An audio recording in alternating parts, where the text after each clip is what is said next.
Hello, welcome to the home front. Obviously, I am flying solo today. Mitch, my overly artistic friend, decided that he thought being sick was more important than joining me on the show.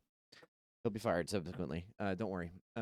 Okay, so over the last weekend, I believe, Snow White came out, and we have a couple rules. I try not to commentate on a film that I have not seen, except for Twilight. I will retain the rule. I will not see Twilight, and I will hate it. That being said, Snow White came out, and I didn't see it. A couple different reasons. Um, First, I'd like to, let's go over a little bit of my background. So Disney. When I was growing up, I watched quite a few Disney films. I think I saw like Aladdin, Lion King, all the traditional '90s kids films. But at a certain point, my parents boycotted Disney. There was a big movement within my community, which was the churchgoers slash homeschoolers, and we quit watching Disney. I didn't go to Disneyland, and it was that way for a long, long time. It wasn't until I was an adult that I started re-entering back into that world. I ended up going back to Disneyland as an adult. I got my pass. I went every week. Blah blah blah. I love Disneyland. I love Disney. I ended up actually liking the man behind the vision, Walt Disney himself. I read his biography.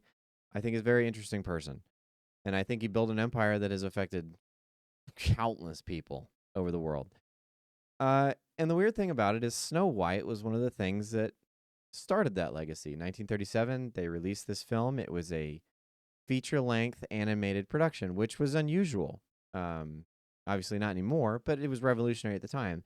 Animated films, from what I understand, you would go and see these shorts. You could go to the theater, you could see a bunch of these little animated shorts for kids. Because this is before everyone had a TV in their house and such. And so there was something that you can go and do at the theater, and then I think they would show a feature length after all this, if I remember correctly. So all that being said, Disney, and this is what actually created Disneyland. Subsequently, we'll go over that in a second. He wanted something that would appease kids and their parents, because the parents are going to be with their kids going to see the films in the first place, and they're going to be there at the theme park with them, which is what Disneyland is. He would go to theme parks or carnivals or whatever, and he would notice that the kids, while having fun, left their parents pretty bored waiting for the day to end. Essentially, they would be tired and grumpy. So he created a land, Disneyland, Disney World, that would appease both, and it worked. Obviously, same thing with the film Snow White, and obviously the future films that followed it. But Snow White was the first feature length animated film in 1937. So it was a landmark. It was historical. I mean, what more can you say? It won an honorary Oscar a couple years later. A couple like little random facts that don't really matter. But they made it for 1.5 million back in the day, which I'm not sure what that equates to in inflation. But it made back 8 million, which that I did calculate. It's 2.3 billion dollars. It made bank back in the day. Like I said, started the legacy. So this trailer comes out, and it has a bunch of things that come with it. So I'm going to address those real quick because I kind of followed it, but I think this lends to the larger narrative. So first off, you heard a lot of what Rachel Zegler had to say, which obviously nobody wanted to hear. Nobody liked. Still don't really. She just kind of dug herself a hole and stuck herself there. And then you had the photos that dumped. On the photos, by the way, apparently they're still in the movie. The people of those photos, the subjects of the photo, and they are like a roving band or something, some kind of, I don't know, merry men, as it were.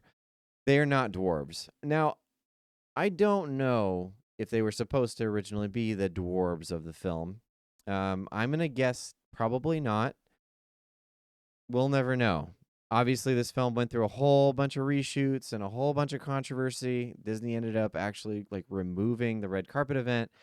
They knew it was coming. And then obviously, the last thing that kind of, again, I don't really know how much this affects everything. So a lot of this is speculative, but I do know that it made a difference. So for what it's worth, the Daily Wire, the political company, political talk shows, they released a teaser for their own version of Snow White. which subsequently it seems like Disney responded to by doing a bunch of reshoots, because it seemed like Daily Wire was going a more classical route, whereas Disney had this more modern take. Um, and then you come to the controversy, well, the everlasting, the ongoing controversy of these remakes that Disney keeps doing is they're taking all this stuff that they were original properties of theirs, of this company, they belong to them, and they are remaking them into these, I call them bastardizations. I've not liked many of them, but these live action versions of their previous properties. Uh, Most of them, I mean, okay, so I will say I haven't seen Cinderella. Apparently that one's good. I saw a couple and I was just like, nah, I'm off this train. I saw like, um, what is it, Beauty and the Beast. I saw bits of The Lion King. I think I saw one other and I can't remember. And I wanted to see Mulan and then heard that one, same general thing. So it seems like they're trying to put these modern takes on. But here's the thing. Given my previous point, it's Disney made these films animated on purpose because they appealed to kids, but they were also these feature-length films, but these stories that called back to original fairy tales that probably a lot of these parents grew up with or that they were familiar with. I mean, they've lasted through hundreds of years. And so they appealed to both. That was the point. And so now they've removed that element and said, okay, we're going to make a live action, which a lot of this can't even be construed as live action, let's be fair. Lion King is still animated, but whatever, that's beside the point.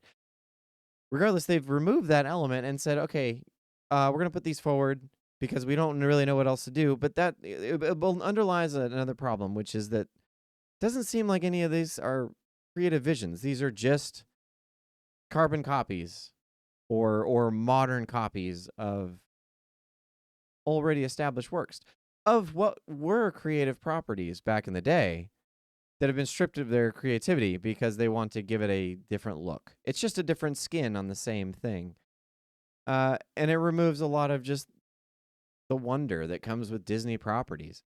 So that's another reason why I'm not really interested. But okay, so my primary point, my main point, is that by doing all this, they've continued for so long because they've been, for the most part, commercial successes.